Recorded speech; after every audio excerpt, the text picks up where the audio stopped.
Hey guys, Level here. Got another video for you. It's actually part of a new series I'm calling Outdated Textbook.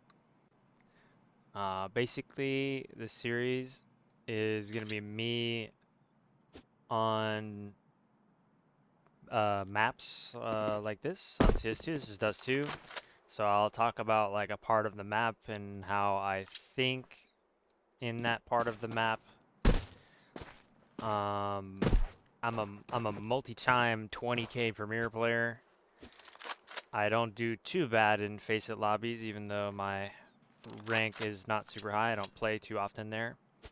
And I could also do it for games like Rainbow Six Siege or other things. But Counter-Strike is my bread and butter. And it's where I have the most experience and I feel the most comfortable talking about complicated topics.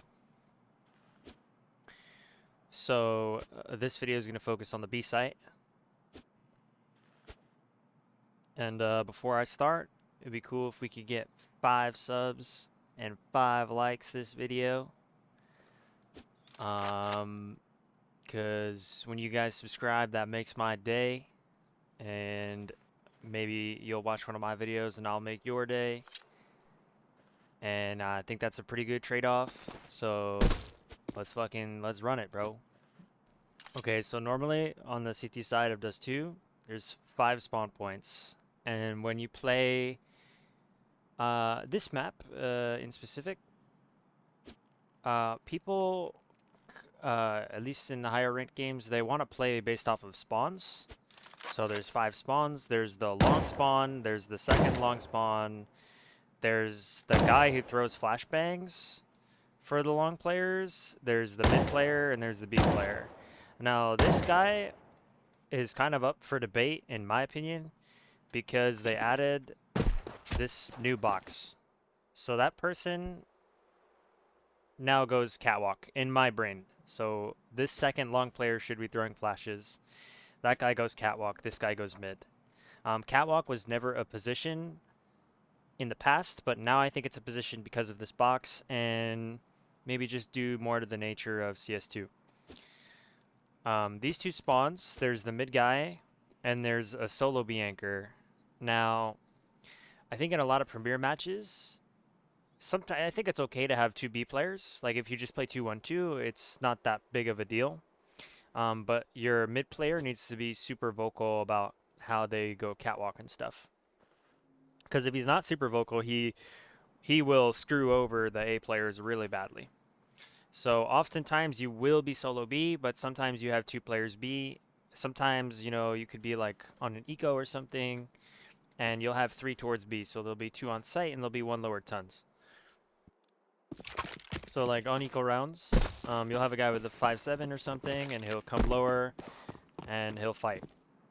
And when he's fighting here, I think it's super acceptable to not throw a Molotov here and to just play close with him and maybe try to push and crunch or throw a deep nade or something so that you can get some value off of your lower player. Because if your lower player fights alone and he dies, you've just given up bottom mid Xbox and they're going to split cat, or they're going to, you know, smoke off CT and go mid to B. And being on low economy, you're not going to be able to hold the B side or get very many kills. But for full buy rounds, let's say you have the best spawn. Okay, I spawn right here. I'm running to site.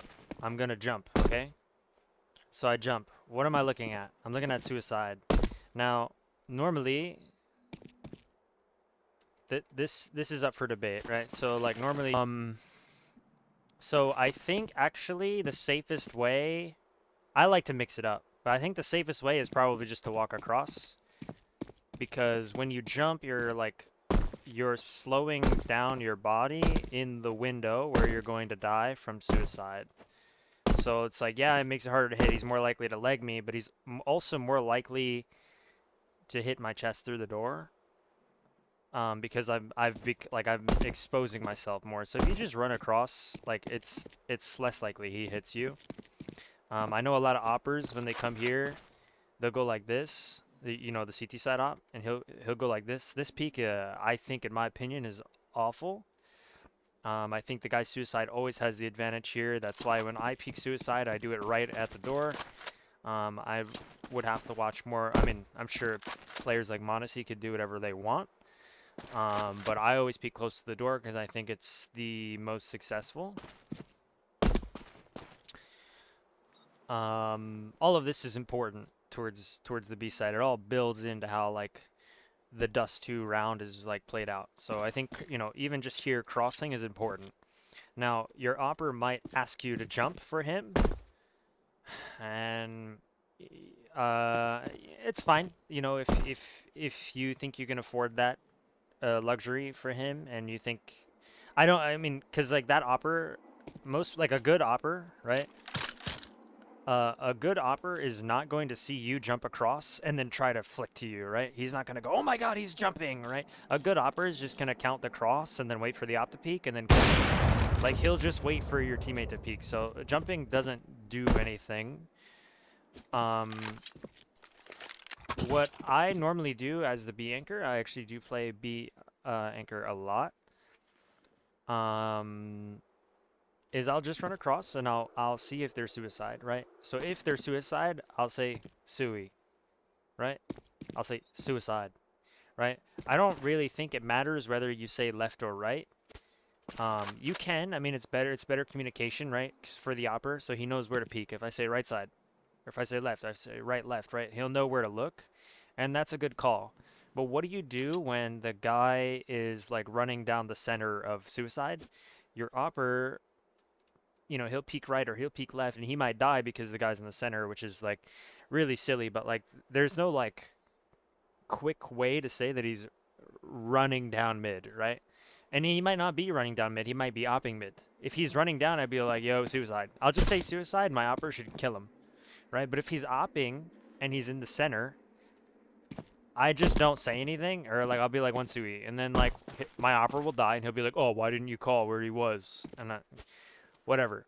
Like he's just bad. Like ignore him.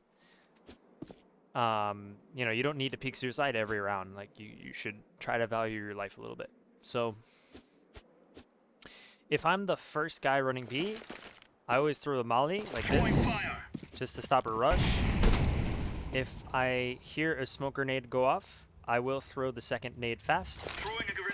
If I don't hear a smoke grenade go off, I will run close. This is my apprentice here. He's here to help me. I will throw a nade close. I will nade deep.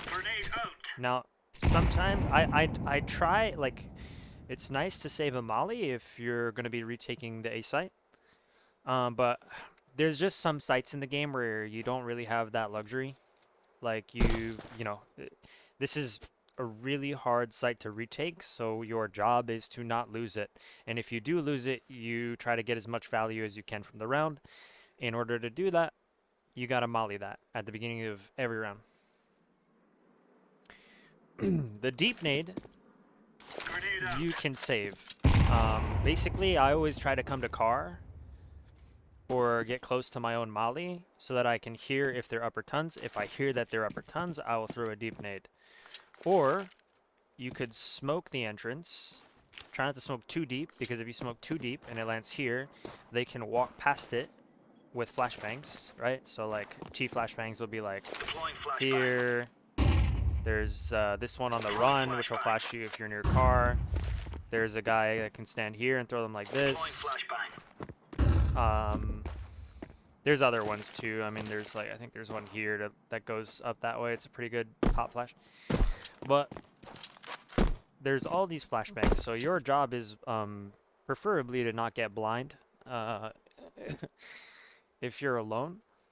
So smoke close, maybe even before the molly extinguishes, right? Because if you throw a molly and they're running out, maybe you just molly, like, I mean, the T's will smoke it, right? If the T's smoke it, you can underhand a flashbang in the smoke, and then you can, I like to spam the smoke. But if there's an AK player, like, I don't know, here, you can end up just killing yourself by flashing and walking in front of the smoke. It's not always the smartest thing to do.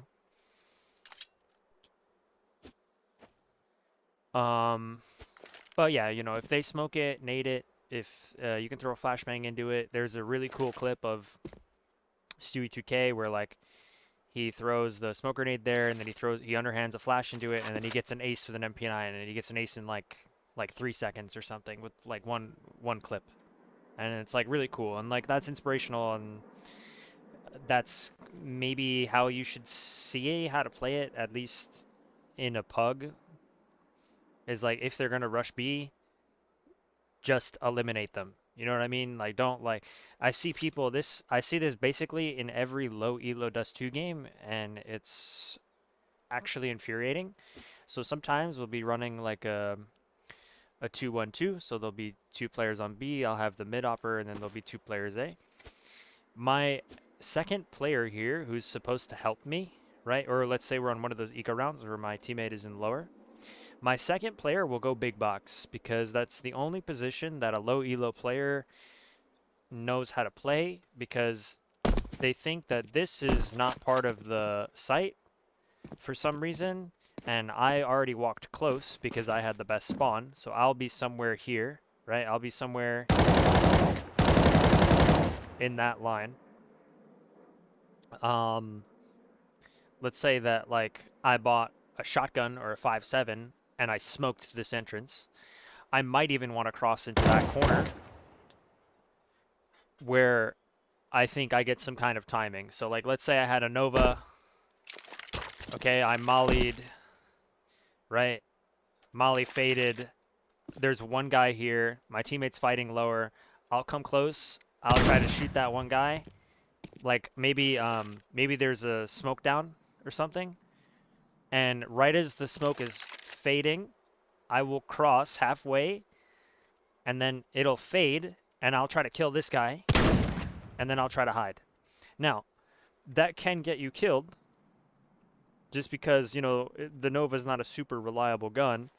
You might not kill him. So when I hide here, I'm kind of expecting to live and get more value of them running out. So as the low elo player that only knows how to play big box, when your teammate here or here dies, you swing out and get the trade kill on him, because every opponent is either going to be in this line or on that line. There is basically only 2 lines that they could be in, and you come out, you swing with the intent to kill the opponent that I shot a Nova at, so he should be lit. You finish that kill, and then if you want, you can swing and try to kill everybody else that's coming out. If not, then you tuck, right? Then maybe you throw your molly, right? Oh, is that gonna kill my guy? No, it's not. Okay. You know, you could throw your molly, you could throw your nade, you could throw pop flash. You could do tons of things here from this position, but what I will see from bad players is they will leave me out to dry, right? So I'm playing close, either that side or this side, I will die. You know, that could be my mistake. That could be I got unlucky. That could be the circumstances of the round where, you know, I am pushing into upper tons because I'm fighting with my lower player. That's what I agreed upon with my lower player. And as this other B player, it's your job kind of to support and get value. You know, especially if you have a rifle, especially if you have a M4 or a FAMAS, it is super helpful for you to get value off of my death if I could not get value on my own. Or even it doesn't even matter if I got value or not. As soon as I die, you should get value. Right? That's the like trade killing 101, like you have to kill this player. So low elo players will sit like this. And they won't move and they'll never peek out, and I will die close and they'll sit like this. And why this is not okay is by the time that I die, there's 3 AK players walking out clearing sites. So not only do you have to take a 50-50 duel here, where you're standing still crouching, he's probably going to win. Let's say that you kill the AK player, there's another AK player behind him that's going to get the trade kill. You have no support, right, because you're cut off because they threw door window smokes. So you're alone. It's your job. It is literally your job to get kills. You have to simplify the numbers of the round on each team. You have to lower the amount of enemy opponents so that the people retaking can win, because if there's 4 or 5 guys on the B site, you cannot retake it as 3 CTs. That is a save round, especially on this map, on this bomb site. You have to swing and get kills, and preferably the further away you get the kill, right? I die in that corner with a Nova. You need to kill this guy. And then you need to tuck. And then you need to get more value. You need to simplify the round.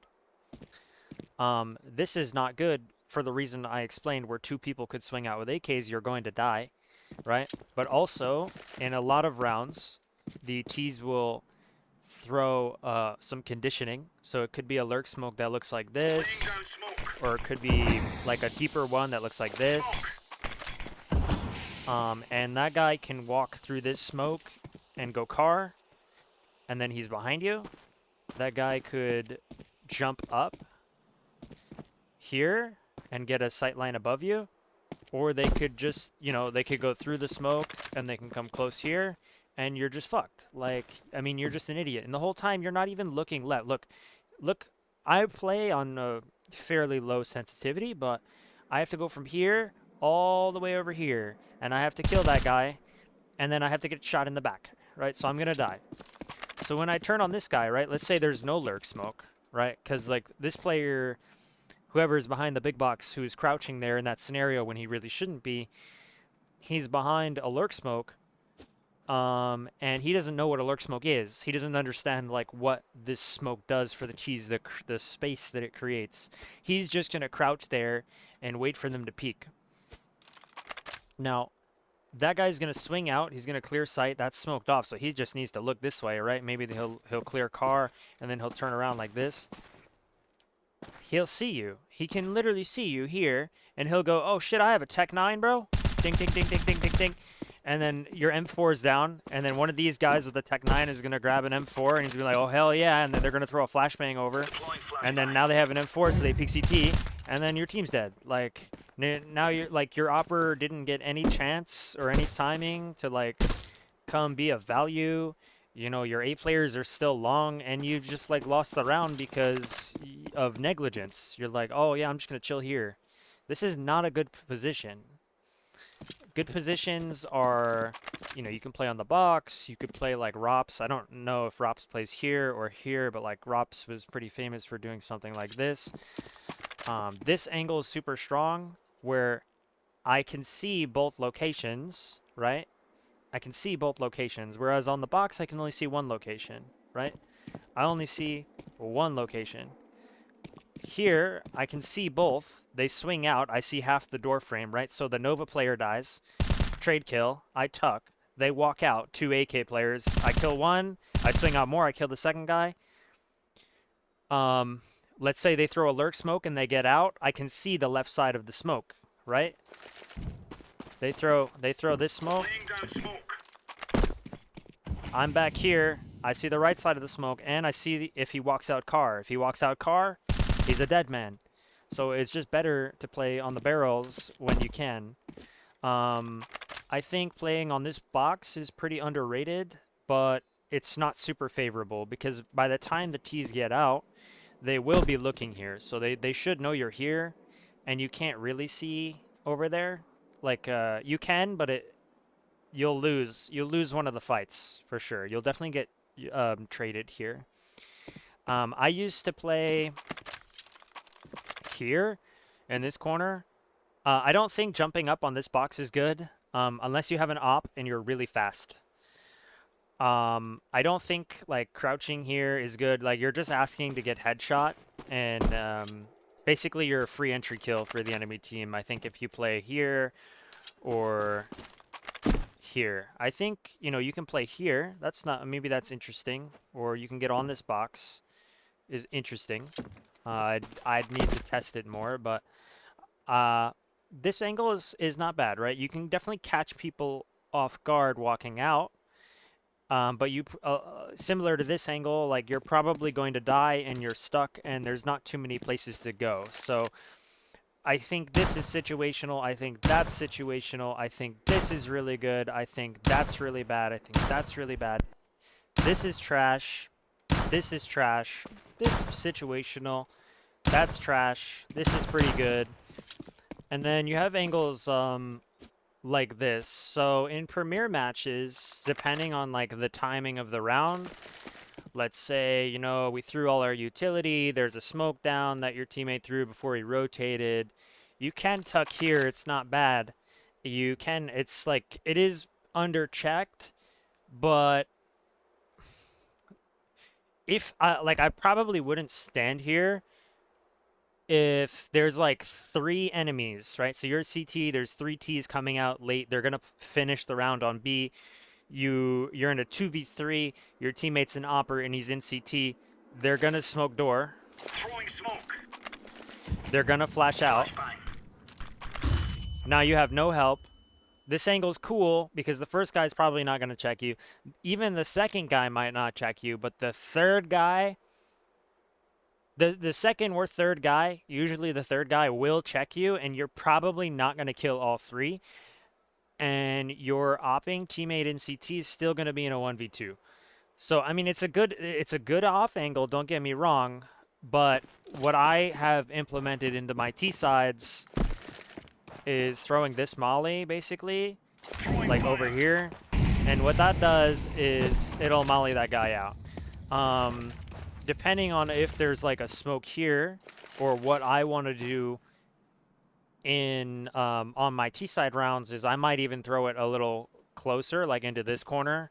I think there's probably a molly where you can get both positions, especially if you have a T-side molly. Okay, yeah. So there's probably a molly where you can do both, especially if you have a T-side molly. So, I mean, it's a good angle. I always feel uncomfortable sitting in this corner. What happens sometimes is like, let's say the T's run out and they're on like some kind of pistol buy or something, or maybe they rush with Mac 10s and they have half Galils and, you know, half their team went mid, half their team went B. The B players came out early, they lost the bomb. So your whole team rotates over to B site. You stand in this corner, your teammates die from the guys mid. The problem with this corner is that you need mid control because you can't stand here. You can't stand anywhere along this wall if the T's are coming up B ramp, because you will almost always lose to someone doing this, right? He's clearing that angle, he comes here, he clears that corner, he looks up, then he looks car, and then he peeks into back sight. You know, you're always going to die if you don't have mid control. So when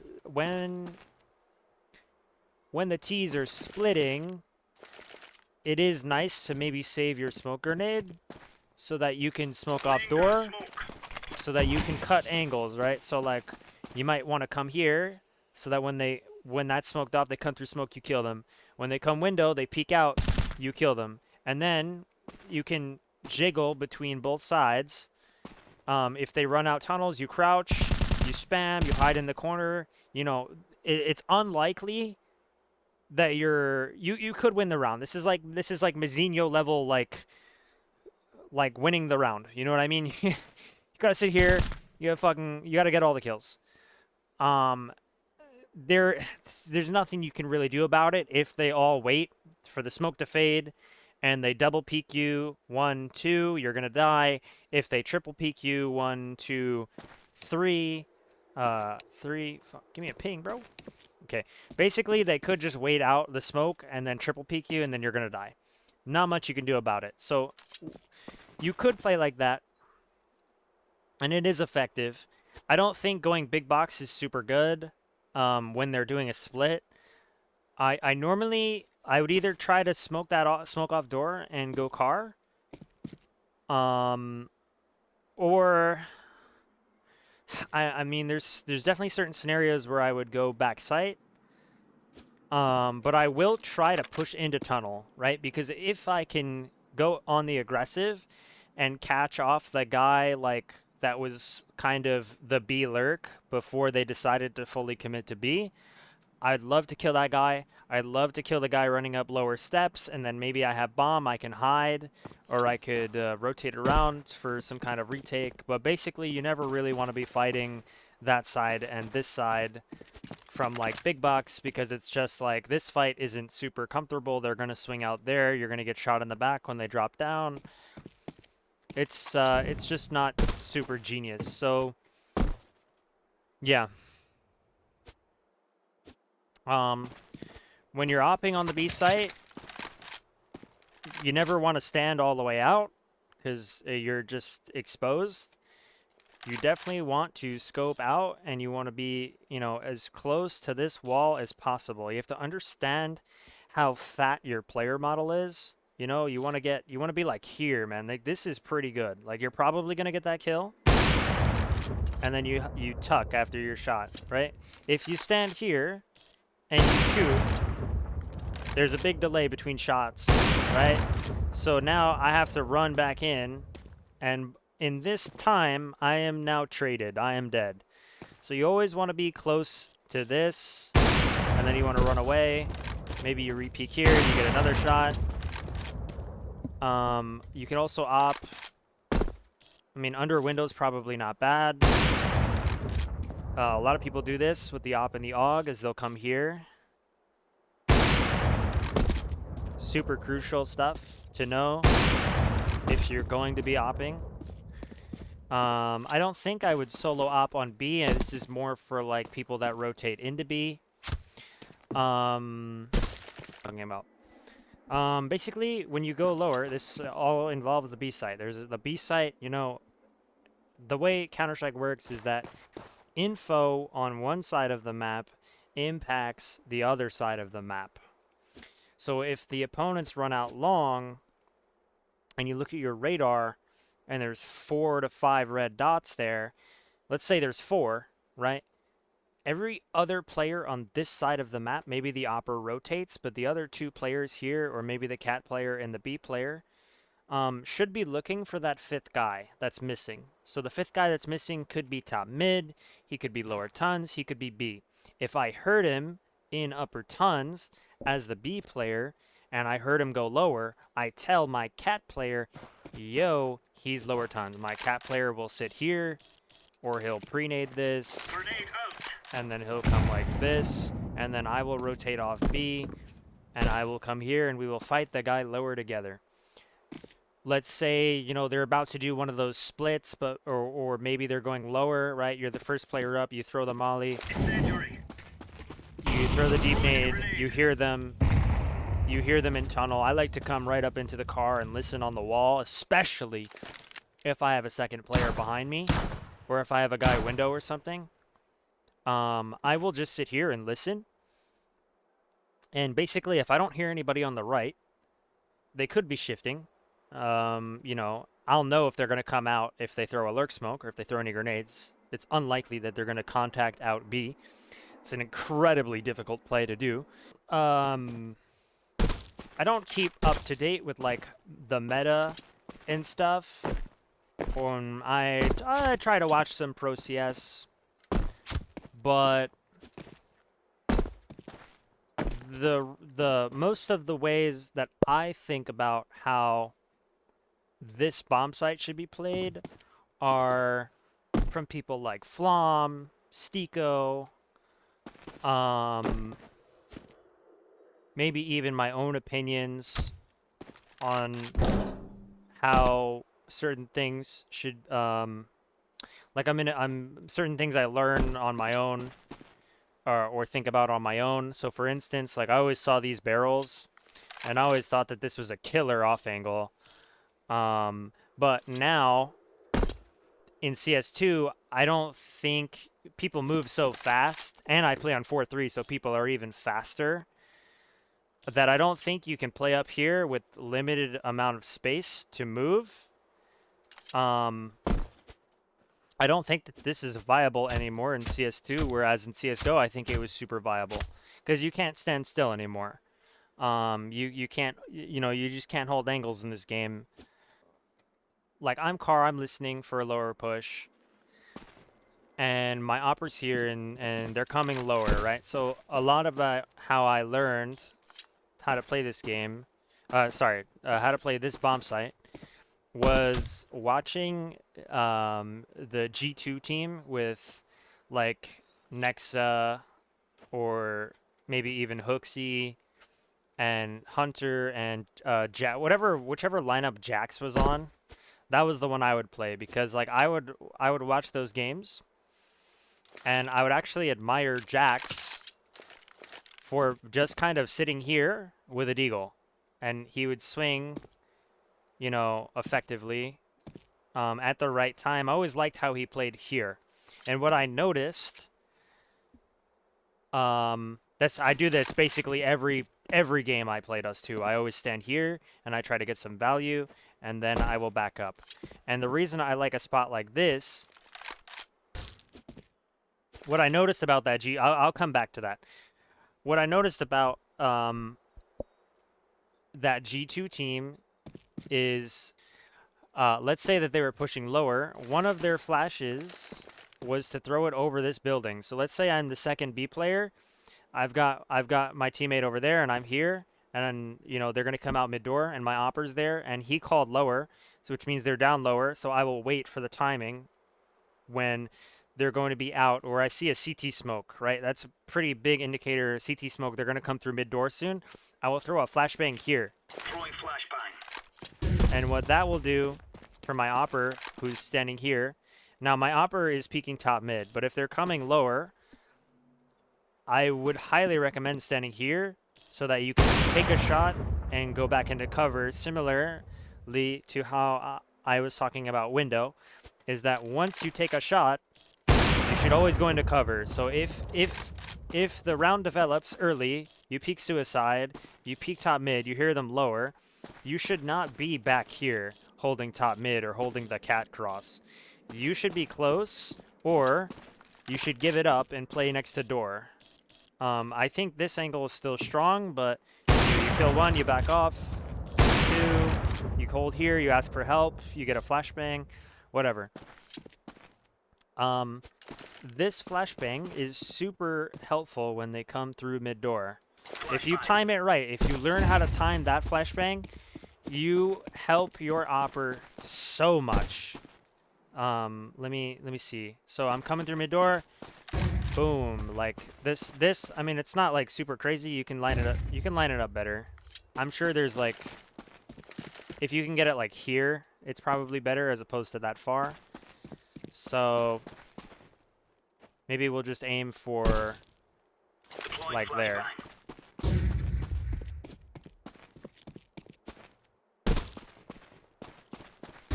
That's pretty blind. Like, I mean, if I had a Tech 9, I might have a little bit of trouble finding my opper's head, right? Or this opper's head. Like, if I had a Tech 9 out and I was rushing and I'm seeing that guy's head and I'm coming around this corner and I get blind, that might be enough to be like, yo, bang, you're dead. And then I run back.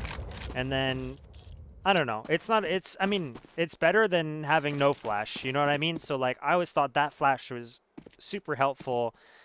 Because, like, as the opper, right, your teammates are next to you, but, like, those guys are long. This guy has to do a bunch of jumps to get onto window, and, like, that guy's usually close over there. So you're, in a sense, alone for what feels like an eternity, and you're never going to get help, which is why I always play here. Even this angle is kind of underrated. Like, if you have, like, a 5-7 or something. But yeah, always one tuck, repeat, or tuck. You get the flash. So flash comes in, second shot, and like it's really good. So as a B player, I would try to throw this, and it's always going to be behind your opper, right? So don't even call it, right? As long as you know the timing of when they're going to be lower tons and coming out the door, and you see the CT smoke, just throw one, bro. Like, just throw one. It literally can't hurt. Your opper should never be facing this way. If he's facing this way, he's stupid. Back to a location like this where I always saw Jax play, and I admire him for the way that he played on the B site as an anchor. Why am I making this video? Well, one, I need to make some content so that I can monetize the channel. Two, I think it's interesting. Three, When I watch Pro CS on a map like this, this is one of the oldest maps in the game, so people's understanding of it should be at an all-time high. But then I watch pro players and I'm like, what the fuck are they doing? So I'll notice that during the last major, what was that, Austin? A team like Falcons, um, Magisk, right? People were hating on Magisk for being a shit anchor. That's why he got replaced.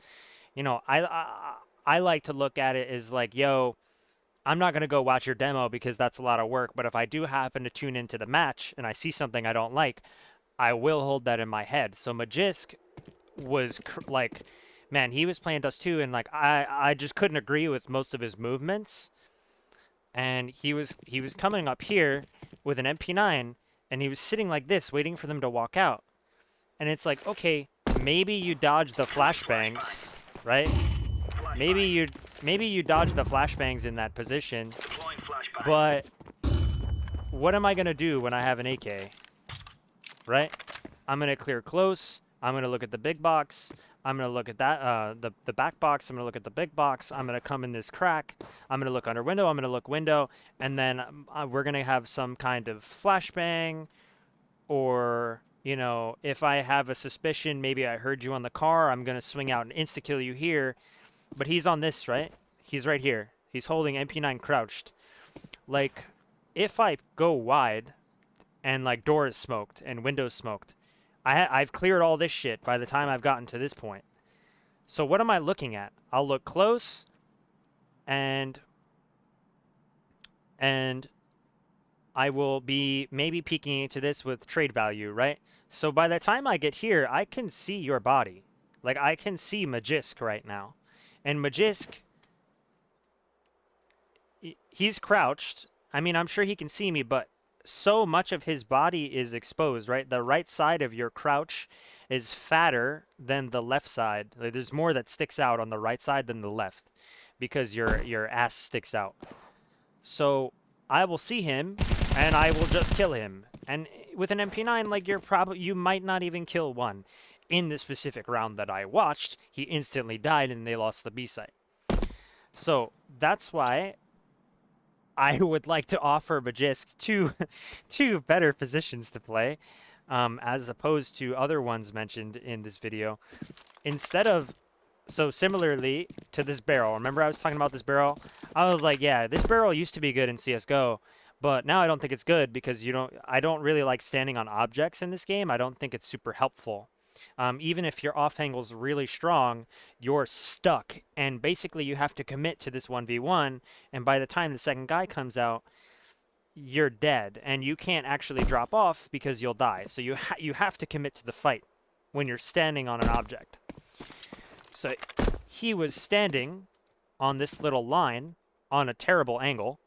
I mean, you know, why, you know, if you were going to stand here with an MP9, why wouldn't you just play here and let the guy pre-fire you with an MP9? Because if you kill him, if you get the double dink, you can fall off and then play this angle, which is also really strong, right? Because this guy is going to swing out, he's going to look car, and your head is going to be on his screen, but you're just a little bit more inward towards the box that you're not behind the car, and he has to clear the off angle next to the door, and he has to clear car.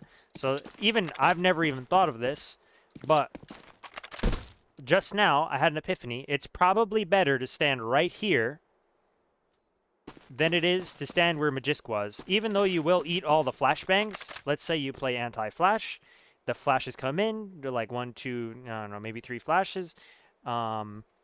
Maybe you have a teammate back site. Maybe you're alone. If you're alone, I probably wouldn't stand here. If you have another teammate, I would stand here. I would consider it because it's an interesting off angle. But if you were Magisk, like you should have, instead of playing on this, you could have played here like Jax. Infinitely better. Infinitely better. You could have played here like a low elo premier player and then got a kill and then fell off. And then you'd have more opportunities like here and here and here, right? There's just so many things you can do when you fall off and reposition after your initial engagement. Here, you are committed to the fight. There is no secondary interaction that you're going to get. You're going to either kill one, like on the barrel, and then die, if you even get one, or you're just going to die and you're a free kill. So, what Magisk should have done, like this is the Jack's position, right?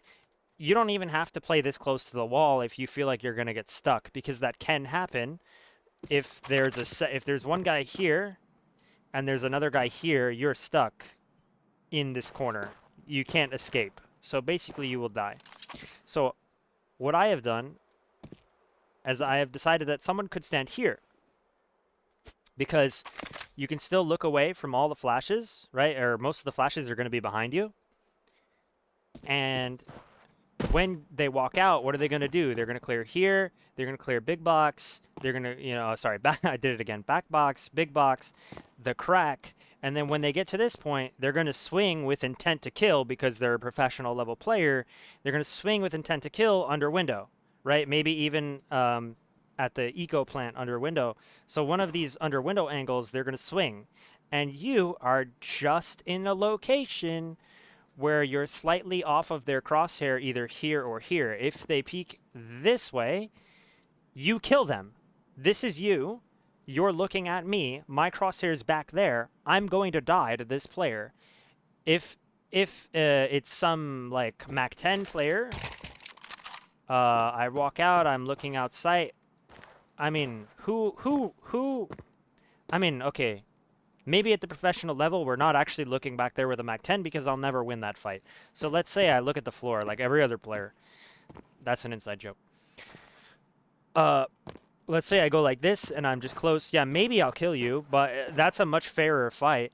If I have an MP9 and I'm solo B anchor and this guy's a Mac 10, this is a much more fair fight than what I've described here.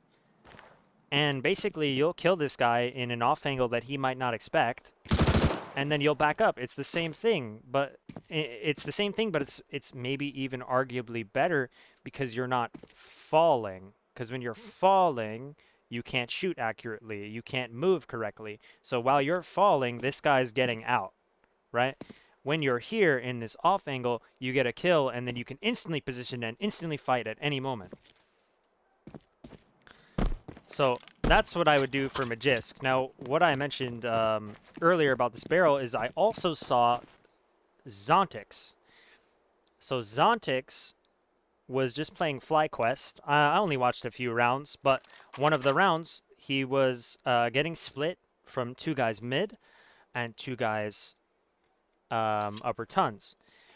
And instead of, I don't know if he had any util, but he didn't smoke this, and he didn't play car, and he didn't play back sight, and he didn't push into upper tons. All ideas that I would do if I was getting split in a premier match. His idea was to sit here with no cover out in the open and win this gunfight and not lose the round. I mean, you should never be playing to not win the round, right? The way I look at it is I can win the round from car. I can win the round from backside. I can win the round by pushing into upper tons and winning. And somehow his team collapsed and he was stuck in this position where he has to fight players coming out of tunnels that maybe he doesn't know that they're there or not. But at the professional level, they should understand that there's two here and two missing. So I don't know if he had 8 players or not. It was on a monitor on the side of the room. I wasn't really looking, but I did realize that he was a solo anchor standing here. And basically, this is the same as my barrel idea, except you're on the ground. So yeah, he can move around a bit more, but he's not going to win against the split push against 4 players from 2 different sides. He will always lose. He will never kill 4.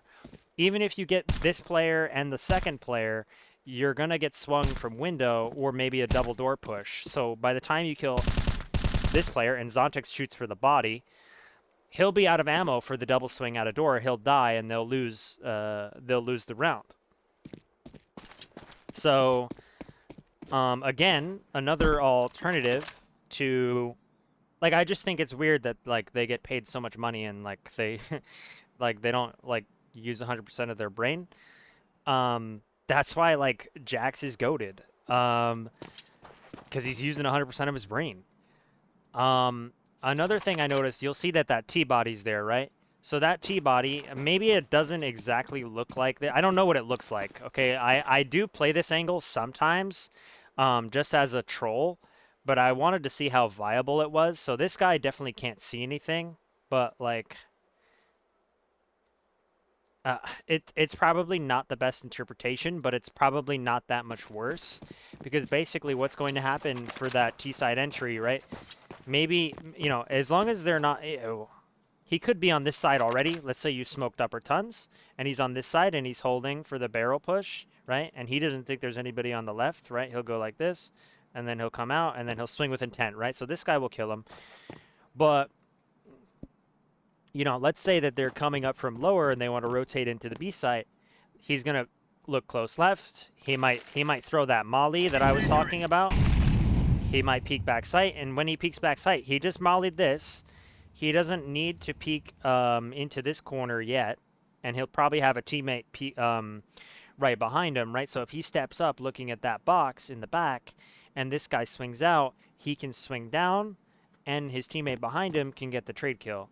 At least at a higher level, that's how I assume it would happen, right? So one, right? We're looking 1, 2.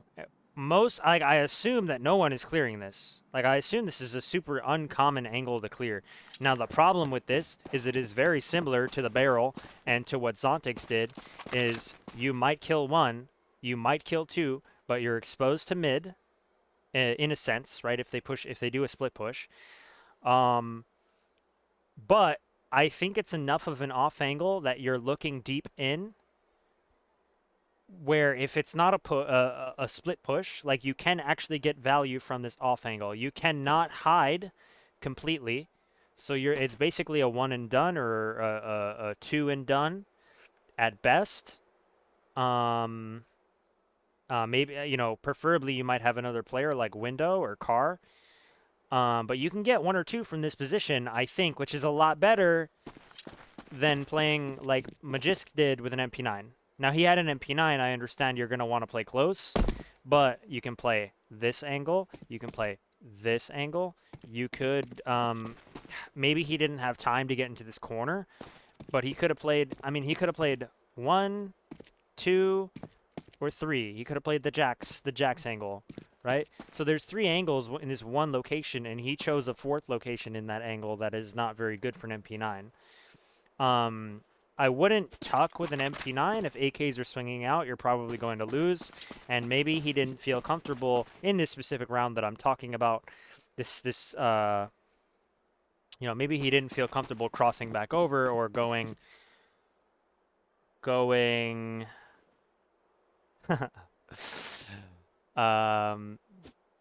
into that corner. So he just wanted to play in this area, and I completely understand that. But like, there's 1, 2, 3, and then you could have went all the way up for 4, and he chose like the one position that is just so bad for what he needs to accomplish as a B anchor. It's just getting 1 or 2 kills. And I think an angle like this is enough of an off angle where you can get 1 or 2 kills. And most flashbangs are being thrown right here, right? Like, I mean, if it's like a fast push, so there's this one, there's that one. Most flashbangs are being thrown from this angle, which means that I'm exposed to the M4 right there, which means that I'm going to die. So you could even get an early kill on like maybe the second or first guy lining up, right? So like maybe one guy comes here and then he pulls out a flashbang so that his teammates can come in front of him and walk out.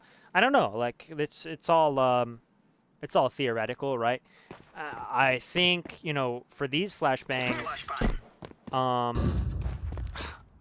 you're probably blind. Like, let's just test it. Okay, I imagine most professional flashbangs are a bit lower, so that stuff like this doesn't happen. I assume you're blind. I assume a good flashbang over the roof, you're probably blind, and you'd be a little bit more exposed on this angle. It might look like this. You could crouch. I think crouching is good because the way that the the wall kind of sticks out around your head is probably really good to protect your head. And I just feel good. Maybe you can tuck and like jump, right? And that might extend your life to buy time for rotations. And buying time for rotations is super important. So like, you know, any amount of time that you can live longer after you got 1 or 2 kills is huge. Another position that is highlighted in some Flom video to dodge flashes like that is actually this. Like this, I think there's actually maybe not those flashes, but there's flashes that land by the crane. And like this angle is really good. You can tuck super easy.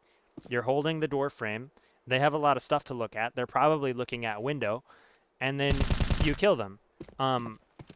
In Go, I used to play here because there's maybe like the geometry changed.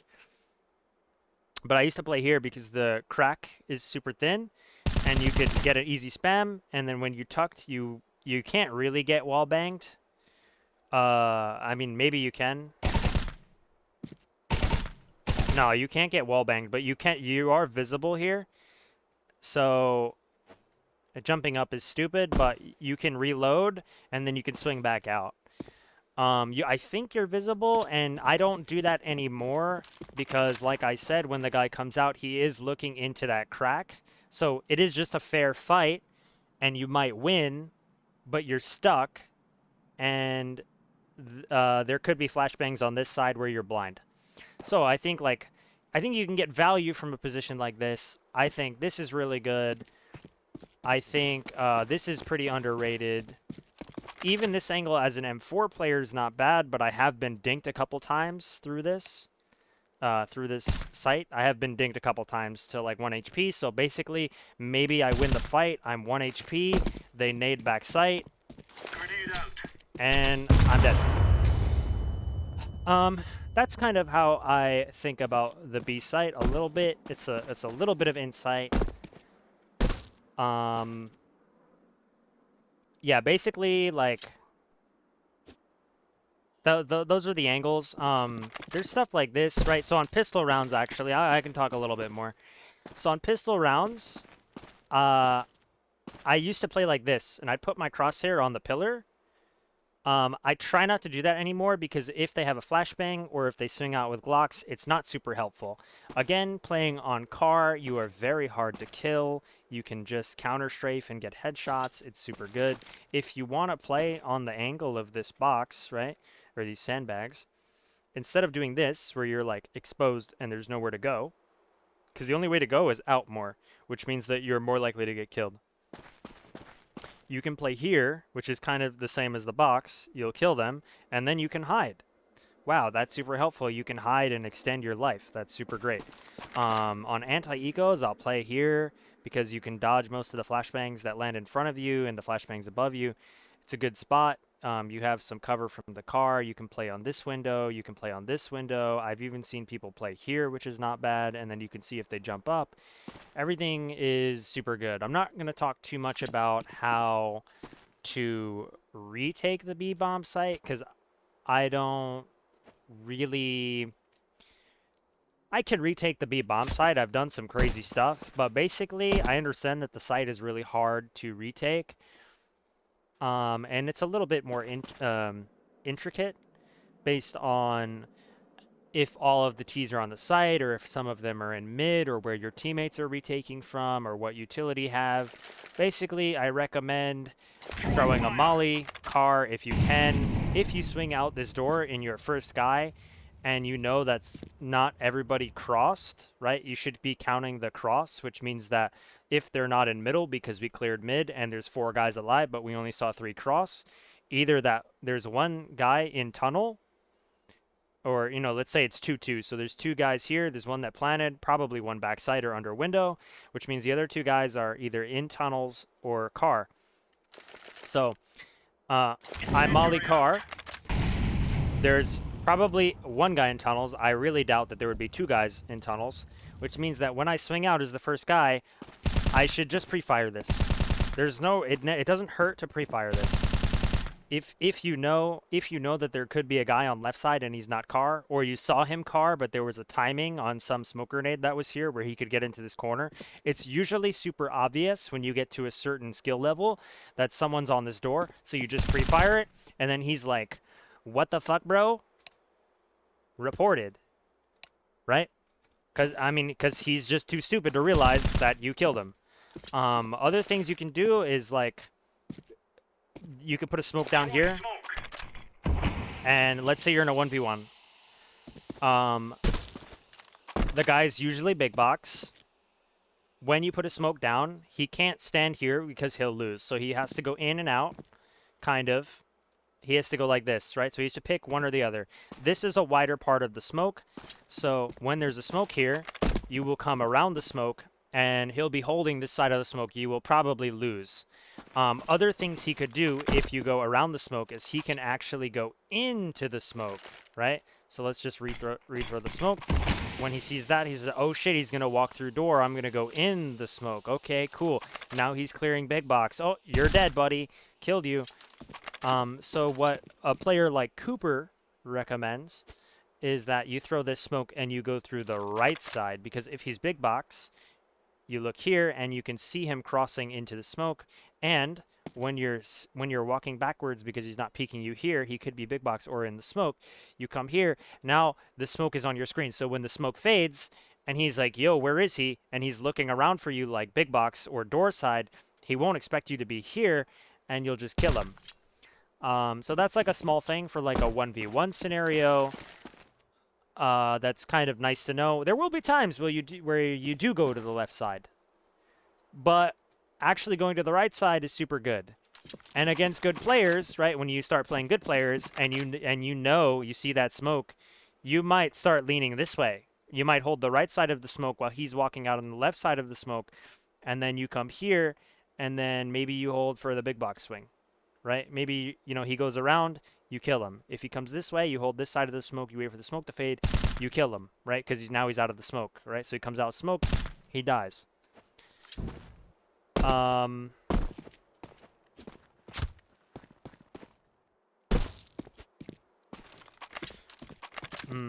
I could talk about some more T-side stuff for this bomb site. Retake stuff, I don't really know. I mean, I just try to like molly under window, molly car. There's mollies you can do, obviously, where like you throw them. I mean, where does this land? Yeah, I mean, that lands there. There's ones, I don't actually know, like retake util. That's probably something I should learn, where it lands here to deny plant. I feel like I've known those things in the past, but I just kind of forget, like, where the lineup is, where the lineups are for mollies and nades to do counter stuff. So, like, if you want to get better, that's definitely stuff you could do. I play to be good at the game, but I also play to casually have fun. So I don't really like sweating out nade lineups like that. But it is important, right? Because if the enemy team is better than you and you have to retake B all the time, you do want to know the util to deny that so that you can win more rounds. You always want to become 1% better every day. Yeah, I don't have too many retake tips. Like, if you can, molly that. There should be some lineup here. I don't know if it's the crane, but basically you get into the window, you throw it the crane, and it should land. No.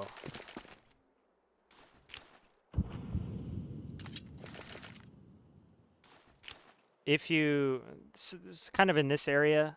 I don't have like a super great one. I wish there was like a better one. Let's see how that is. That's pretty good. That's pretty good. So basically, you come here on this ramp and you aim in between this little triangle on the crane, you throw it, and now you've smoked off tunnel. So if you can smoke off tunnel, you can molly car, you can kill the guy close. You only have to worry about the right side of sight when you're retaking. Obviously, try not to smoke off tunnel if you have a teammate retaking from tunnel. There is a protocol that you should do when you have a teammate retaking from tunnel. I can't quite remember what it is. It could be like mollying backside is probably pretty helpful. I'm sure there's a better way to do that. Maybe just on this metal beam here, left click. That yeah, like don't run through it. Just like stop on the metal beam. Try not to die to the car guy. Try not to put your head too close so you don't get blown off. Protocol, I can't remember exactly what it is. I don't know if it's like mollying under window or mollying back sight. But if you can molly back sight, if you can molly big box for the guy tunnel, it will give him more space to work with. Because if that's mollied, right, or if that's mollied, those people have to move out of position, and they'll move out of position in his sight line, and he will get the kills. I'm gonna say that that is probably it for all I can quickly explain about the B bomb site in the first episode of Outdated Textbook. Drop a like, drop a sub. I'm level maximum.